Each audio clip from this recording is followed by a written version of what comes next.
following that up then with a show that I'm assuming a lot of people won't know is even available.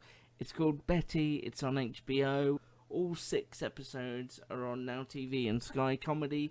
This is a spin-off, if you like, from a film that I also didn't know existed called Skate Kitchen from 2018. This stars a load of unknown skateboarders, and it follows their journey as female skateboarders in New York across 6 episodes. Characters include Janae, Honeybear, Kurt, Indigo, and Camille, all sort of struggling with where they fit in modern world. I started this and thought, it's one of those shows. Can I ask you a question, Luke? Yes. Why did you start this? Is this something that a critic you follow had recommended, or? Yes, Yes, and I thought so. Also that is HBO, and I like to give a lot of their. I think they don't just do stuff; they always have a reason for putting stuff on. It's not just let's do this show. It's we admire the creator or we admire the thought around it. So I'll always give HBO shows a go. And this is just one of them that's hidden away and nobody knows much about.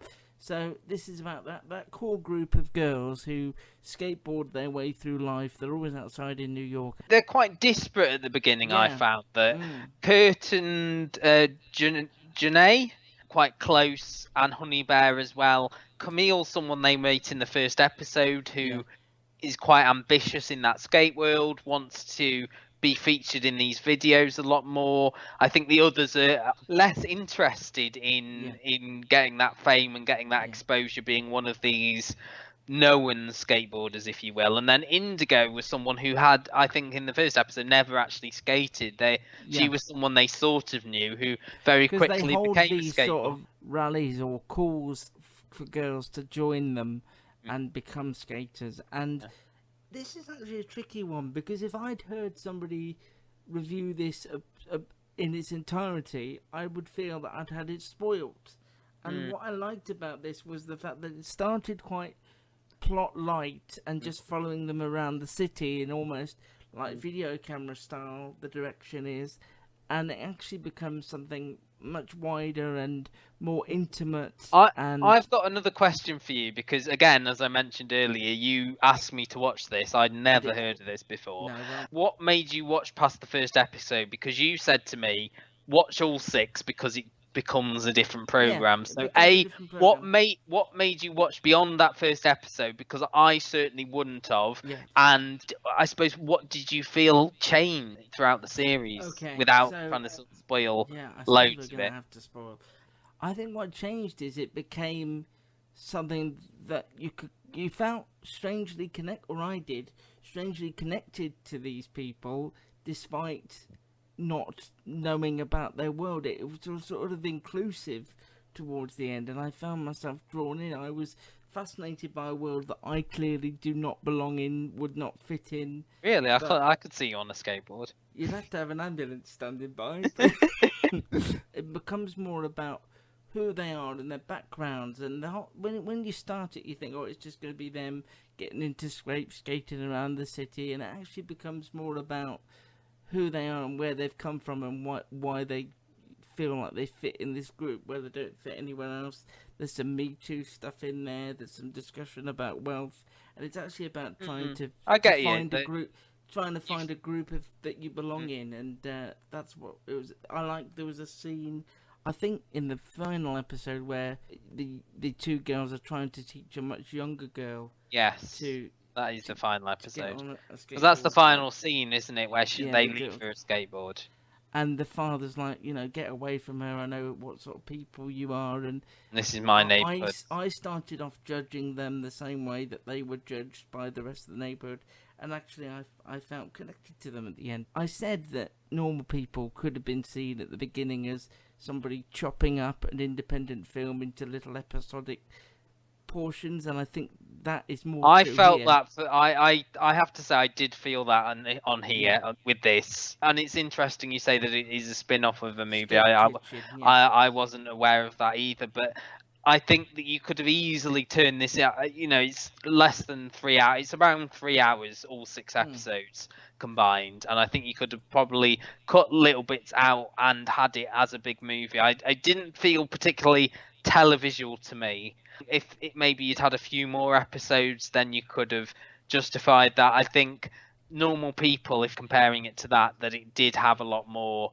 You know, it cut at certain points. All the episodes felt like they were about things, whereas one episode here continued the story on. I think for me, I wouldn't say I didn't feel the series particularly changed. I think you got more, as you say, I think you got more context around the character, certainly in the second episode, where you found out a bit more about Honey Bear in particular, the discrepancy between the character she plays when she's out with the skate kids, as you see her in a home environment, and I think you learn the same about Indigo as you go on as well.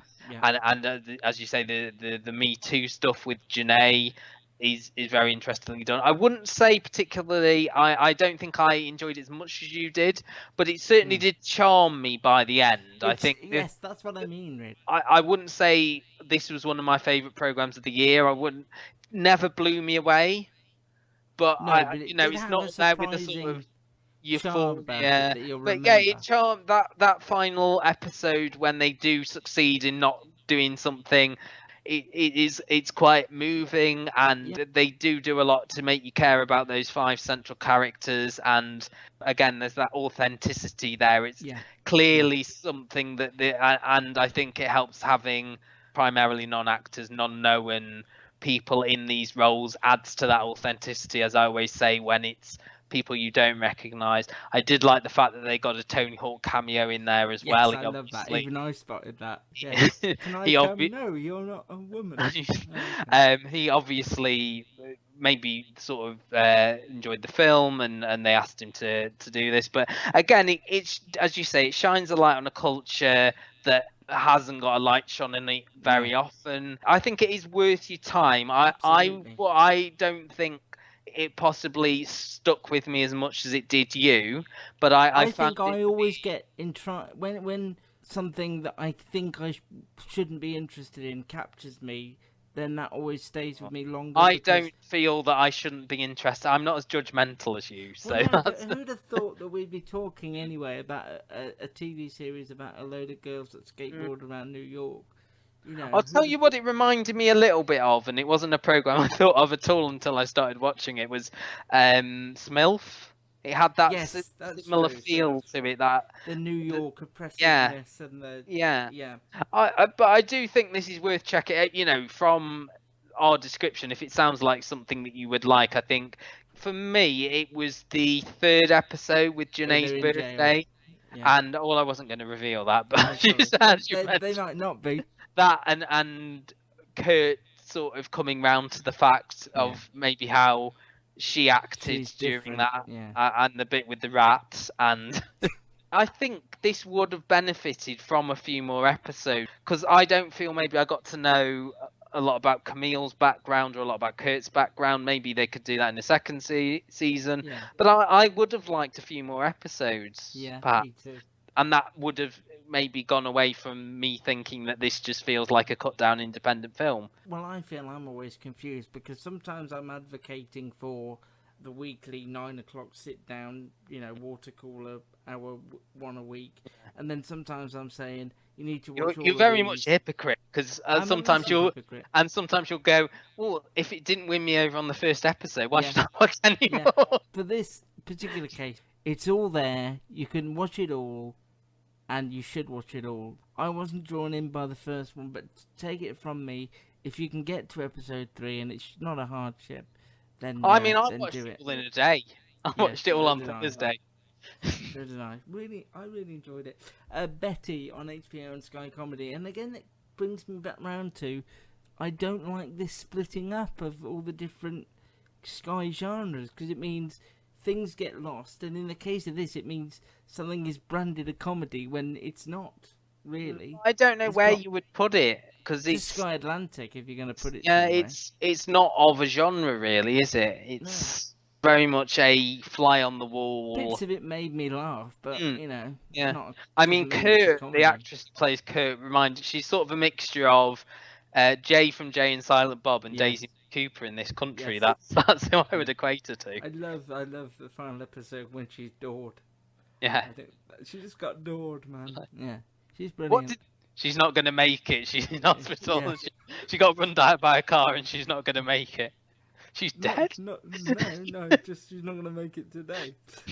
So Betty on HBO and also on Sky and Now TV. Yes.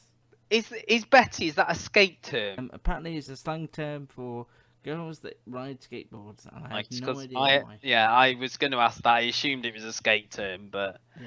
I don't think they ever explained it, did they? Or if they did, I didn't. But I just think we're always saying about the BBC, they're getting better at doing things for a younger audience, normal people, and I May Destroy You, just two examples. But HBO just seem to know what to do for that audience. Euphoria, this. I mean, they seem to have a real hang on. As you say, they're distributing I May Destroy You as well on. Yeah. This does have some links with that, I suppose, as well, in the way that they portray the elements of sort of sexual abuse and things like that comes into it. It's not done in a heavy-handed fashion either, is it? No, it's not over the top. Which I quite liked. And I like the way that storyline resolved itself. No, I really liked it. Betty on HBO. And I think that's another show where the first episode does it a massive disservice. I could have so easily watched that first episode and never thought about it again. So stick with it if you're... And I think you find out about Honey Bear's home life and things like that in the second episode as well. So you get more context around the characters, whereas the first one is just them going around trying to find that backpack. Yeah, and it just seems quite inconsequential. Yeah. And you're wondering what it is. And... yeah, Betty, HBO and Sky, comedy, oddly, and Now TV, all there for you to watch.